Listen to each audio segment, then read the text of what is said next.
Hello, flat earthers, globe earthers, and all you wonderful people in between sitting on the fence. It's Metal Slugs Master again with another video. And here we go. All right, so today we're going to do something fun. Last time, if you've seen my last video, we went to timeanddate.com, verified the accuracy of the day and night pattern on it. We projected it onto the AE map perfectly, and notice it did some very strange stuff that we wouldn't expect in reality. Today we're going to take that a little bit we're going to take it one step further. We're going to look at flight paths this time. And not only are we going to map it on the AE map, we're going to map it onto the globe. And we're going to do a comparison of both and see which one reflects what we would expect to see in reality for flight paths. So let's get started. All right, so there are a lot of sites for flight tracking. In fact, you just need to say flight path map. Let's just do that. And you see a lot of different things. You got the Great Circle Mapper, you got Flight Connections. I'm sure Flight Aware is on there somewhere. You even got My Flight Book and so on. So let's go to the first one right here, for example. Let's go to flightconnections.com. Now, this is a wonderful map in that it shows the potential airports that all these represent international airports, and it shows the potential airports that all of these can connect to with direct destinations. So, for example, let's look at, I don't know, Cape Town, any of them. So, one thing to keep in mind, these are direct destinations. These are going to be the shortest path that you would expect on the true shape of the Earth, right? So from Cape Town, you can see that there's a lot of them here. This is a color-coded key, so this just simply means there's more than 50 direct destinations, which is nice. These seem pretty straight paths. Some of these will seem straight, some of them not. So, for example, I'm sure if we choose Sydney or Melbourne, we're going to see, yeah, there we go. We aren't necessarily going to see straight lines every time, and that's naturally you're going to see that because this, again, is a Mercator projection, a very, very useful 2D projection of the real 3D shape of the Earth. So you're not going to expect a straight line on this map from here to South America. That straight line is going to be curved from distortion from the Mercator map. One thing you're going to notice about a lot of flight tracker maps is you can do this with them. You can go side to side forever.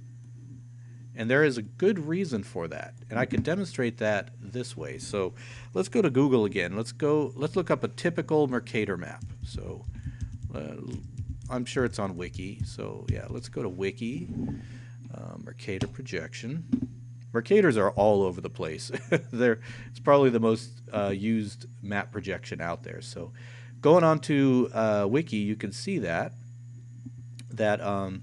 this one says Mercator projection of the world between 82 south and 82 north. So you got a little bit of clipping on this one. This is actually much better. You can see it didn't clip Greenland here. And you can see that your typical Mercator projection, what they've done is truncated it a little bit to a 1-to-1 ratio, which is basically a perfect square, 1-to-1 ratio, and it's 90 degrees north to 90 degrees south. You have Greenwich Mean Time right here, which is the middle of the day, hence the name Greenwich Mean Time, and you got the beginning of the day to the end of the day here. So that's your typical Mercator map. However, if you wanted to track a flight, let's say from Melbourne like we just showed you, it would have to go here and then basically Pac-Man the rest of the way on the other end of the map, which is, you know, they want to do something a lot easier. They want to show you the full flight path without the clipping, so this is why they do it this way. Now, what you might be thinking if you're a flat earther is, how do I know that these are the real flights that flights take to get to all these destinations from Melbourne, or basically any airport that this could show? Well, that's actually very easy. Let's look up some other trackers.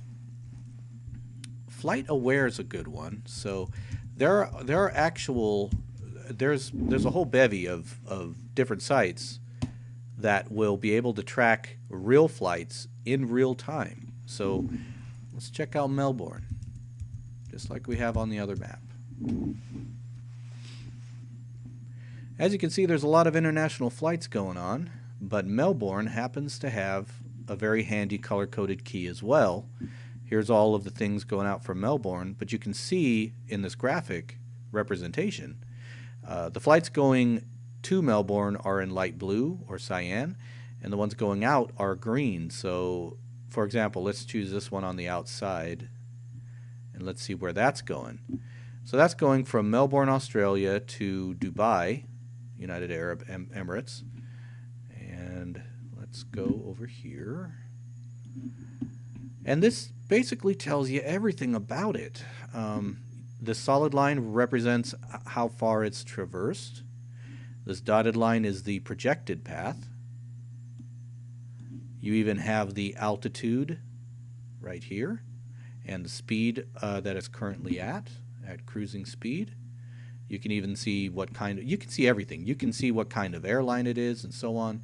And you can verify this on other trackers as well. So one thing to notice here, you can see that the actual path is not exact to the projected, and this is something that, well, it's a reasonable thing to expect in reality, because a lot of times flights have to avoid severe weather patterns or turbulence and stuff like that. So, but the takeaway that we should be getting from this is that this map should match the one in Dubai here. And look at that, it actually does. You got a gradual curve here, got a gradual curve on this Mercator map as well. Let's check out another one. How about this one? Where's this one going? This is going to Los Angeles, LAX. Come on, go back. There we go. Again, this is a flight tracker that can go either way because they want to show the full path.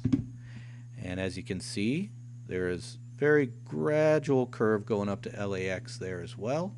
Let's go back to here. And LAX should be there. There it is. Nice gradual curve there. All right, let's go to one more. It's always good to check these. Let's try that one. All right, this is going to Perth, Australia. So that's a rather short trip, but you can see it's taking that slightly curved path on this Mercator map. Even though it's the shortest path, again, it's slightly curved because it's a Mercator projection. You are expected to see a little bit of distortion. So that's right there. As you can see, same darn thing. So as you can see, you can verify one map to another map, and even on a real-time flight tracker, boom, it's going to be right there. So I really love how much that curves. That's awesome. Anyways, okay, so but what we're going to do today is we're going to take, for example, this map and all these flight paths, which we verified are very accurate to a real-time tracker, and we're going to load it into Photoshop, and we're going to project it both on the AE map and the globe. So what we want to do is we want to end up with something just like this, a regular Mercator map. One thing that is a problem with this is there is no right click on here to save this image, so we're probably going to have to do screen captures. So I'm going to go ahead and do that. All right, so let's go ahead and screen capture this. Go print screen. Now let's open it up in Photoshop.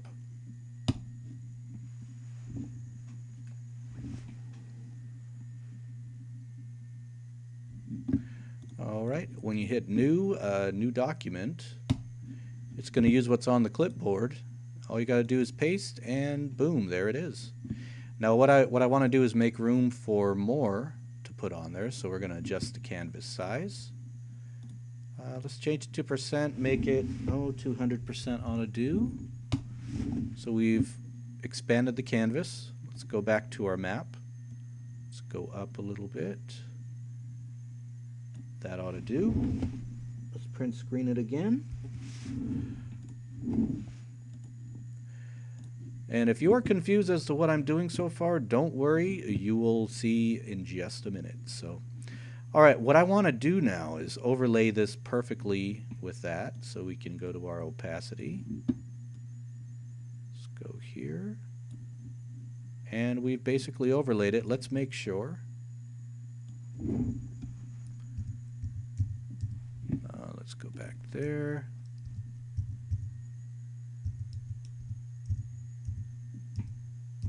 Right there. Perfect. We have overlaid it. Turn the opacity back on to 100%. All right. Now before I go any further, we can see the flight paths pretty well. But I don't like the light values of the light blue and the white here. So let's differentiate those a little bit better. Probably with the brightness contrast, I'm sure we can do something there.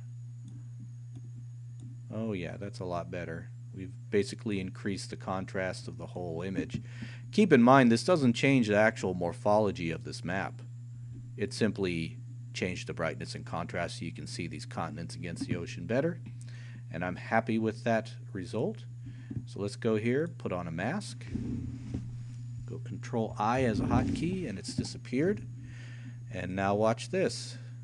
Just like magic, I am increasing our size of the map to a Mercator projection. Boom. Very good. I'm happy with that. We're going to go Layer, Flatten Image. All right.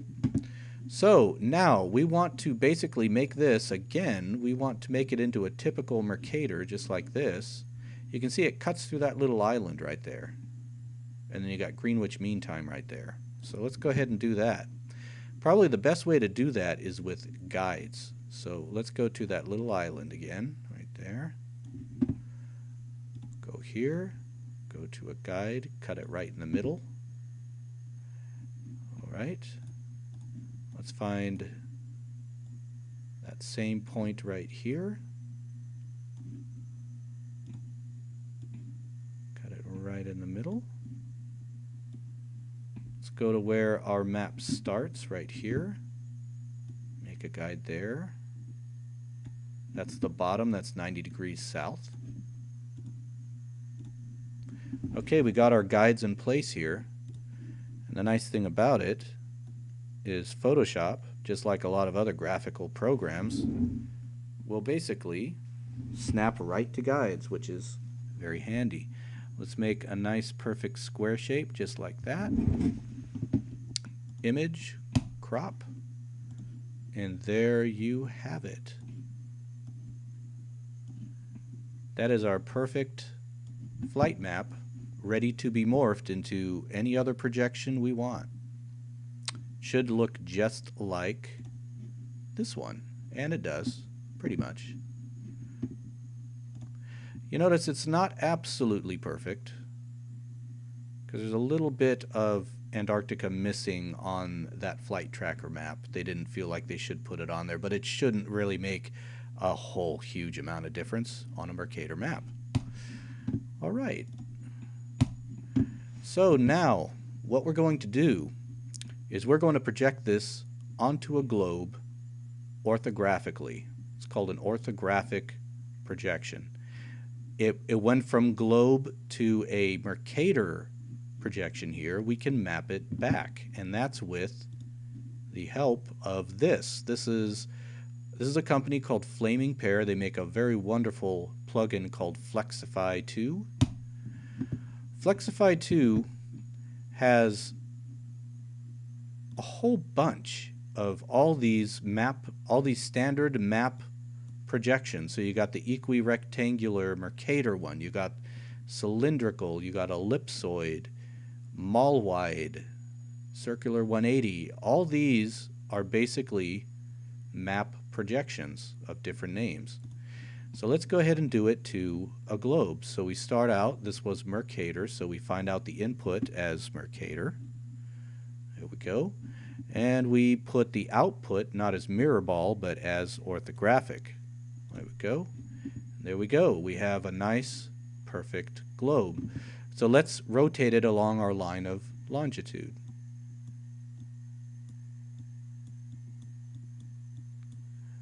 And there you go.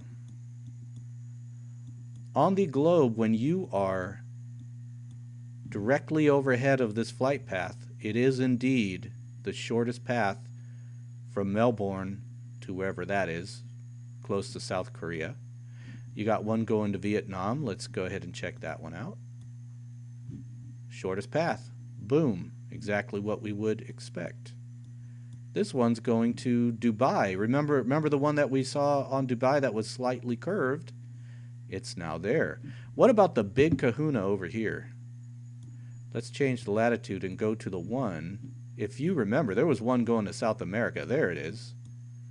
Look at that.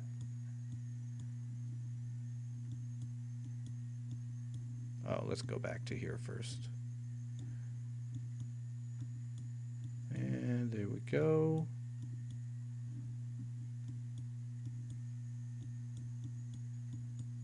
And look at that.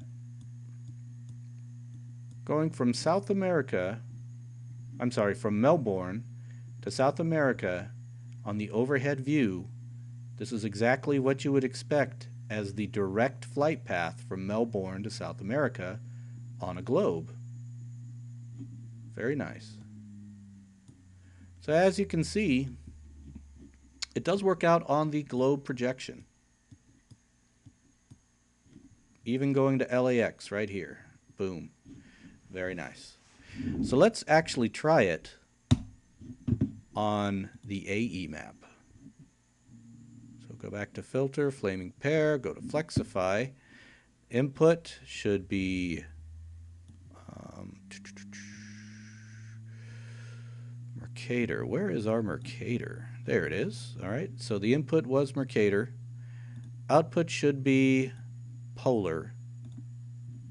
Just like the polar coordinates. Remember we did polar coordinates on the last one? This is how you get to the AE map. Doesn't look like AE yet.